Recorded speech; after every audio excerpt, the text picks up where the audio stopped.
Hello students, स्वागत है आपका मेरे यूट्यूब चैनल में। मैं आपको आज RTE 2009 से संबंधित कुछ महत्वपूर्ण प्रश्नों को आपके बीच रख रहा हूं। आशा है कि आपको परीक्षा में ये मददगार साबित होगी।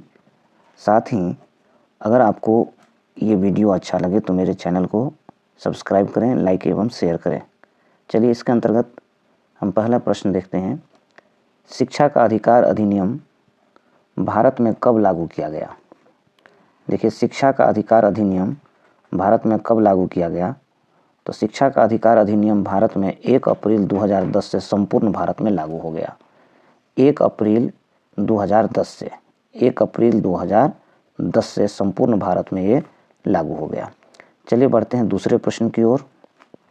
तो दूसरा हमारा प्रश्न है, शिक्षा का अधिकार अधिनियम 2009 में एक अध्यापक के लिए सप्ताह में कितने घंटे कार्य निर्धारित किए गए हैं? एक अध्यापक के लिए सप्ताह में 45 घंटे कार्य निर्धारित किए गए हैं। शिक्षा का अधिकार अधिनियम 2009 में RTE 2009 में RTE राइट टू एजुकेशन, शिक्षा का अधिकार यही हुआ। राइट टू एजुकेशन में 2009 में एक अध्यापक के लिए सप्ताह में 45 घंटे कार्य करना अनिवार्य कर दिया गया है। अब आ जाइए आप क्वेश्चन नंबर 3 पर। RTE 2009 में किस शिक्षा पर बल दिया गया? तो निश्चित रूप से समावेशी शिक्षा पर बल दिया गया। समावेशी शिक्षा होता है कि इसमें सभी तरह के बच्चों को शामिल किया जाएगा, चाहे वो वंचित वर्ग से हो, किसी भी जाति, धर्म, लिंग, वंचित वर्ग, विशेष आवश्यकता वाले बच्चे, सभी को एक साथ समान रूप से शिक्षा दिया जाएगा।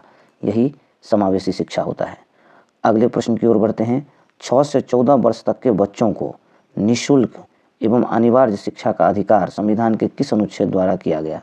ये याद रखने वाला बहुत इंपॉर्टेंट है। संविधान का अनुच्छेद 21A के तहत जो है ये निःशुल्क एवं अनिवार्य शिक्षा का प्रावधान है, जिसमें 6 से लेकर के 14 वर्ष तक के बच्चों को शामिल किया गया है।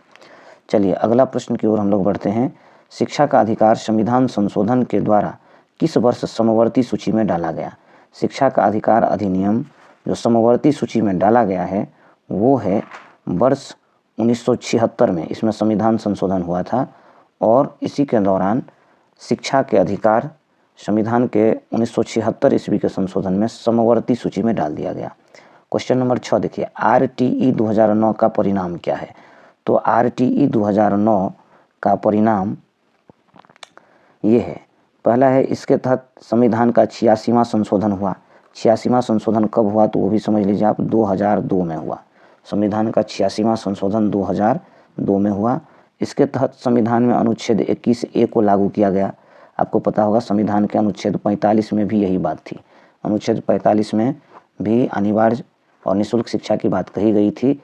तो इसको जो है संविधान के 86वां संशोधन में हटा करके संविधान का अनुच्छेद 21A बनाया गया। अब जो है सभी के लिए शिक्षा, जिसको समावेशी शिक्षा कहते हैं, ये तीनों बात है RTE 2009 में। संविधान का 86वां संशोधन 2002 भी है, अनुच्छेद 21A भी है और सभी के लिए शिक्षा भी है, तीनों बात है।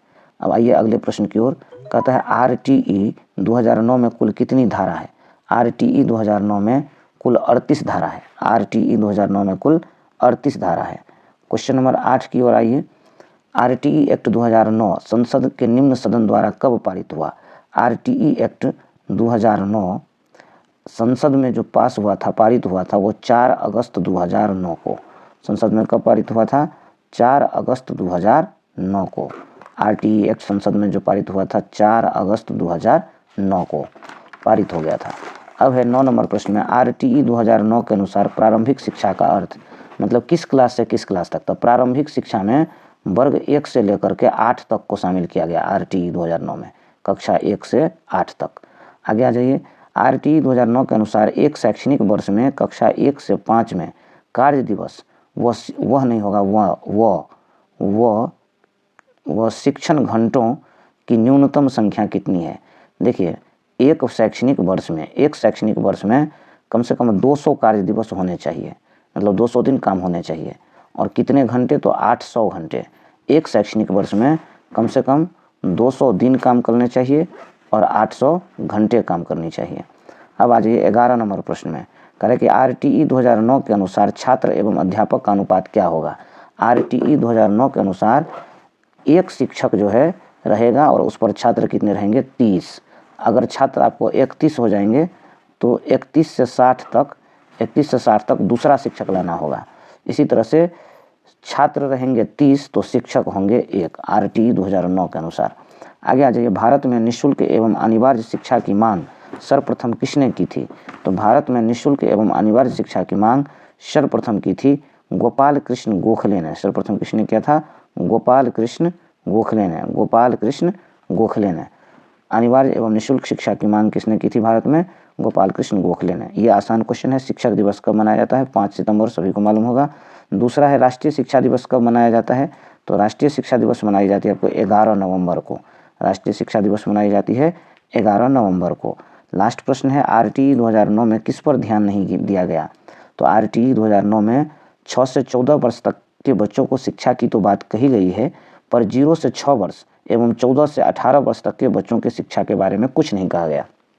देख लीजिए, RTE 2009 में देखिए 0 से 6 वर्ष, 0 से 6 से 14 वर्ष तक का बात किया गया है कि इसको निःशुल्क और अनिवार्य शिक्षा मिले, पर यदि बात करते हैं हम 0 से 6 वर्ष के बच्चा का तो इसके बारे में कुछ नहीं बताया गया। यदि हम बात करते हैं 14 से 18 वर्ष के बच्चों का तो इसकी भी कोई चर्चा नहीं की गई, ये इसकी कमी हुई। तो इस तरह से हम लोगों ने 15 महत्वपूर्ण प्रश्नों को यहाँ से देखा है और इन्हें आप देख के एग्जाम में बैठेंगे कुछ न कुछ प्रश्न आने की जरूर आशंका है। ये लागू हुआ था हमारे देश में 1 अप्रैल 2010 को। RTE 2009 1 अप्रैल 2010 से पूरे देश में लागू हो गई थी।